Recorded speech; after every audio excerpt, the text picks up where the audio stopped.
With the Canon EOS R5 just around the corner, speculations and rumors about the end of the DSLR line surfaces. Hey, what's going on, everybody? It's that one camera guy back at again with a news/rumor video. I know it's just another news topic video. I appreciate the support. Just trying to get back into YouTube, you know, all that kind of yada yada yada stuff. But the hype and excitement for the R5, R6 are real. People are excited. I'm seeing people on rumors, on websites, they're literally saying, selling this for the R5, selling this for the R6. It's real. People are really excited about it. And so this came up on canonrumors.com, so let's take a look at it. The author's been told that the 5D series is going the way of the 7D series. Now, I think this might be in relation to the 90D. Now, when the 90D came out, speculations of a 7D Mark III were there, but I think Canon, or just rumors itself, said that there was not going to be a replacement. And so the 7D Mark II was the last of its generation. So moving on with the article here, there will be no direct successor to the 5D Mark IV. The source claims that the 5D Mark V development was stopped some time ago. So that feels like a couple years ago.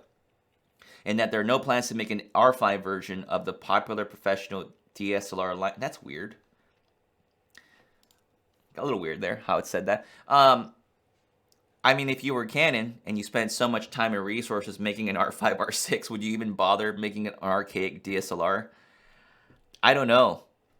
Just put all your eggs in this basket at this point, right? So I have a very interesting concept and theory of things, which I'll talk about a little bit towards the end, about why I think that the DSLR is probably going to end soon for Canon in terms of what they're doing. The same source adds that Canon is obviously aware of the popularity of the 5D line and the fact that there are still lots of shooters that prefer the DSLR experience. Sounds kind of like Pentax. A little bit like Pentax. The source suspects that there is some kind of development going on to appease those users, but didn't know exactly what it was. Okay, look, I got the 5D Mark IV when it first came out. I remember it like night and day. Actually, I had to kind of remind myself, but I sort of remember, right? I was at a football game. I hear that my order arrived at my house. I asked my brother to go ahead and pick it up for me and drop it off to me at the football game. And it was like a good 40-minute drive. And so I asked him to bring it to me, brought it to me in the box, and boxed it right then and there. Took it, camera, card, everything. I think at the time I saw the 5D Mark III, I think I had an A7R2 or the 6300, something like that. I was already making the migration over to mirrorless, and I went out, shot football. I was using this guy here, the 120, the 300. Oh, still a great lens. I still have it, and I had a blast. It's, 7 frames per second, cropped 4K, but I really like the high ISO capabilities. High ISO was really good. I enjoyed it. The high megapixel option, I think, was like 32. Even that made the photos just like really stand out. I was so excited. Right around that time frame, Sony was making moves, folks. That's what made it difficult.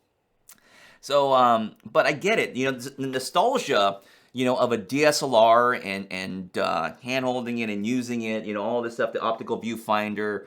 I still like it. I still enjoy that aspect of it. I still use them today. I use this for my work and everything. Teaching with DSLRs and everything like that. Nothing's really changed. There's always this big thing like, oh, the camera's outdated now already. It's like, it never really got outdated in the sense. It's that our expectations changed. Now, if you put in that mentality, the expectations changed, then yeah, I mean, okay, like the DSLR, it's kind of long in the tooth. But when you think about it from our expectations, the cameras are still great. And what's weird is now, not weird, but there are so many DSLR lenses and camera bodies on the market now, in the used market now. So if you were just wanting to get into photography and you want some great deals, there's a lot of options out there for people today. It's incredible. So back to this. Now, I don't know about you, but what would the 5D Mark V need if you were going to be in the market for a 5D Mark V DSLR? I mean, at this stage of the game, if they're not going to make another 5D, then what they need to do is combine the 5 and the 6 together, price it around the time, right around the price point of the EOS R6, in my opinion, around $24.99 US. You're definitely going to need in that DSLR. You're going to need a flip out screen. You're going to need you're going to use an optical viewfinder. You're going to want to use dual card slots, probably CF Express in one of them.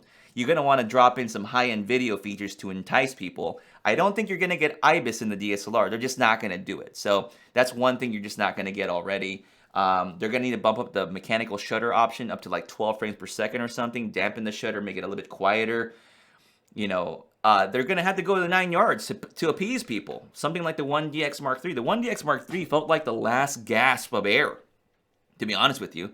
They just dumped a crap ton of things in there, especially on the video side of things. And then you started getting like live view eye autofocus or something like that. That was insane.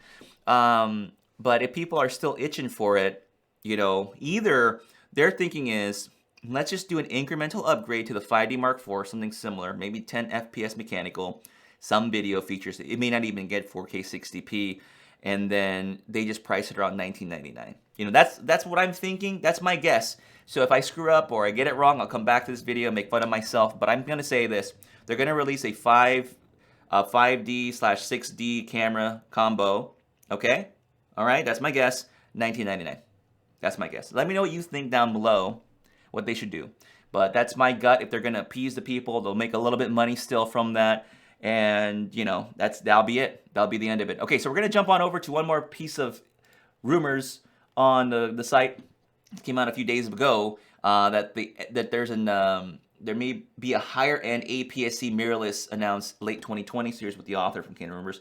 I've been told that Canon has plans to announce a high-end APS-C camera in late 2020 or early 2021. Product launches are obviously affected by the current global landscape. I think this makes sense. I think Canon is going to produce an APS-C or an RF, the author says RF-S mount, potentially. I think it makes a lot of sense. More money, you know, more money and more options. I think the EFM mount, this is just my opinion, I think they screwed up, but that was one of their, you know, they just initially got into mirrorless. I didn't think they saw ahead of time that they were going to do full frame. I'm just going to say that right now until Sony started doing it. But it's like the Nikon J series. I think the Nikon, right? If you remember the Nikon J mirrorless series of cameras, it's just gonna disappear.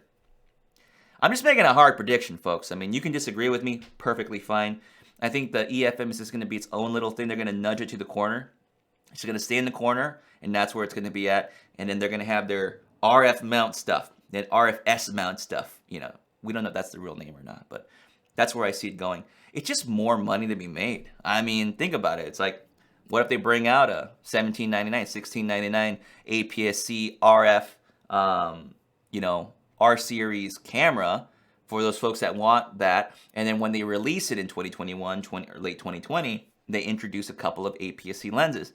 It'll be backwards compatible with everything. It'll be backwards, you know, if the adapters will let the EFS lenses work. Again, it's one of those things where Canon has it so good right now. You can adapt their EF lenses. It really works. When I use the EOS R with the 70-200 EF, like the compatibility is really good. Like they've got it down really well, and so I think Canon's got it in the bag. It's like they can just like mosey on down the line and just bully everybody around.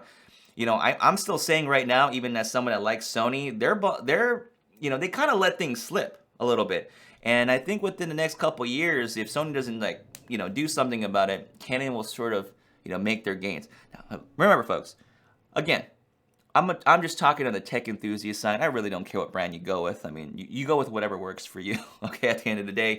But that's just my thoughts on this particular subject matter. Let me know down below what you think about the last 5D Mark V, 5D Mark IV camera, the last DSLR camera out there. Is it going to be? Is that it? Let me know. That's going to do it for me, guys, in this video. Don't forget to like, subscribe, and check out my other content, and I will catch you in the next video. Peace.